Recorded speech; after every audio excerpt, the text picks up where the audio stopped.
வாய்ப்பை வந்து யூஸ் பண்ணிக்கோங்க. ஏன் அப்படின்னா இதுலேயே வந்து நம்ம கற்றுக்கவும் செய்யலாம், ஒர்க் பண்ணி ஏர்ன் பண்ணவும் செய்யலாம். அது எப்படின்னா ஒருத்தவங்க வந்து இதில் ஜாயின் பண்ணுறது மூலயமா கோர்ஸ் படிக்கிறதுக்கு ஆஃபர் கொடுப்பாங்க. அந்த கோர்ஸை நம்ம படித்து மினிமம் 1500 மேக்ஸிமம் 21,000 வரைக்கும் நம்ம ஏர்ன் பண்ணலாம். இதுக்கு நம்ம என்ன பண்ணணும் அப்படின்னா இதில் இவங்களோட வாட்ஸ்அப் நம்பர் கொடுத்துருக்காங்க 9941041160. இந்த நம்பருக்கு உங்களோட நேம் அண்ட் எஜுகேஷனல் குவாலிஃபிகேஷனை நீங்கள் வாட்ஸ்அப் பண்ணினா அவங்க உங்களை கான்டாக்ட் பண்ணுவாங்க.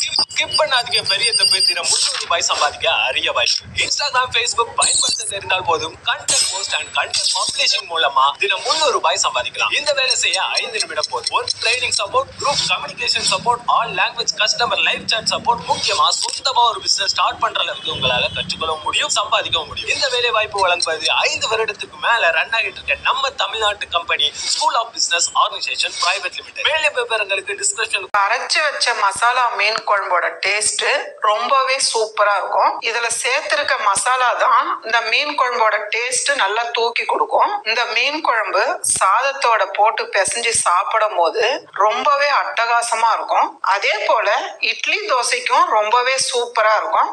வாங்க ரொம்ப ஈஸியா எப்படி செய்யுதுன்னு பார்க்கலாம். இப்போ மீன் குழம்பு செய்யறதுக்கு நம்ம ஃபர்ஸ்ட் மசாலா ரெடி பண்ணிக்கலாம்.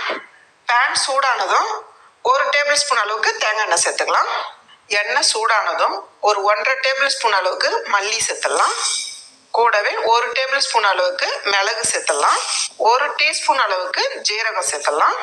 ஃபர்ஸ்ட் இது 3 சேர்த்து கொஞ்ச நேரம் நல்லா வதக்கி எடுத்துக்கோங்க. வதங்கும் போது மிளகு வந்து வெடிக்கும், அது ஒரு நீங்க வதக்கி எடுத்துக்கலாம். பாருங்க, நமக்கு வந்து மல்லி மிளகு எல்லாமே ஓரளவுக்கு நல்லா வதங்கிடுச்சு. இந்த டைம்ல 100 கிராம் சின்ன வெங்காயம் தோல் உரிச்சு வச்சிருக்கேன், இதை சேர்த்துடலாம். பாருங்க, வெங்காயம் சேர்த்து இந்த அளவுக்கு நல்லா வதங்கினதும் இது கூடவே 1/2 கப் அளவுக்கு தேங்காய் திருகி வச்சிருக்கேன், இதை சேர்த்துடலாம். இதையும் சேர்த்து லைட்டா வதக்குங்க, ரொம்ப நேரம் வதக்க வேண்டியது இல்லை. இப்போ ஸ்டவ் ஆஃப் பண்ணிட்டு கொஞ்ச நேரம் நல்லா ஆறட்டும்.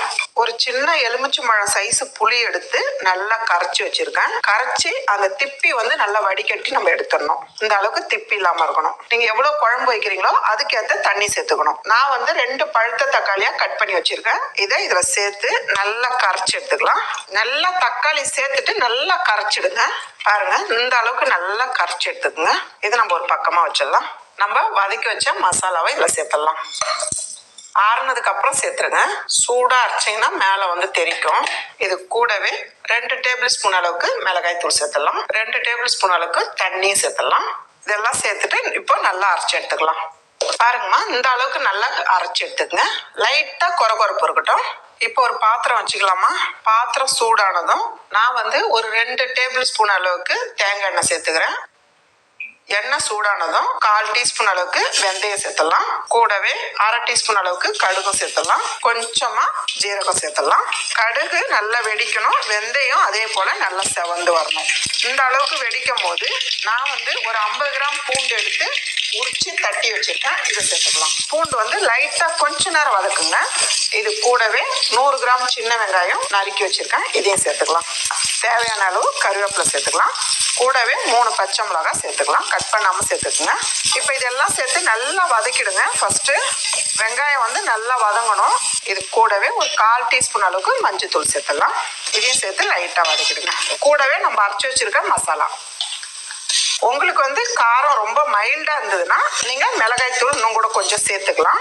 இது சேர்த்து நல்லா வதக்கிடுங்க. நம்ம வந்து ஏற்கனவே வெங்காயம் மிளகு எல்லாமே வதக்கி தான் அரைச்சிருக்கோம், அதனால ஓரளவுக்கு வதக்கினா போதும். சும்மா 1 நிமிஷத்துக்கு வதக்கினாலே போதும். இப்போ நம்ம கரைச்சி வச்சிருக்க தக்காளி புளி கரைச்சல் இதை சேர்த்துடலாம். கூடவே தேவையான அளவு உப்பு சேர்த்துருங்க. மிக்ஸி ஜார் கழுவி கொஞ்சமா தண்ணி சேர்த்துருங்க. இப்ப நல்லா கலந்து விட்டுட்டு உப்பு காரம் செக் பண்ணிக்கோங்க. தண்ணி வந்து இந்த அளவுக்கு தான் இருக்கணும், ரொம்ப திக்காவும் இல்லாம ரொம்ப தண்ணியாவும் இல்லாம இருக்கணும். நமக்கு கொதிச்சு வரும் போது கரெக்டான பதத்துல வந்துடும். மீடியமான தீயில ஒரு 15 நிமிஷம் மூடி வைக்கலாம், கொதிக்கிட்டோம். இப்ப 15 நிமிஷம் ஆயிடுச்சு, பார்க்கலாமா. பாருங்க, குழம்பு வந்து நல்லா திக்கா இருக்கு.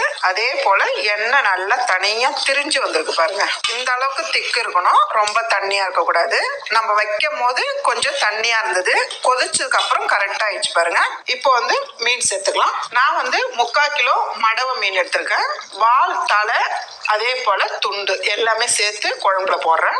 குழம்புல வந்து வால், தலைலாம் போட்டு வச்சோமா குழம்பு ரொம்பவே சூப்பரா இருக்கும். இந்த மீன் குழம்பு வந்து எந்த மீன்ல வேணாலும் செய்யலாம். மீன் சேர்த்துட்டு இப்படி திருப்பி விடுங்க. ரொம்ப குழி கரண்டியா போட்டு எப்பயுமே மீன் வந்து கிளறக்கூடாது.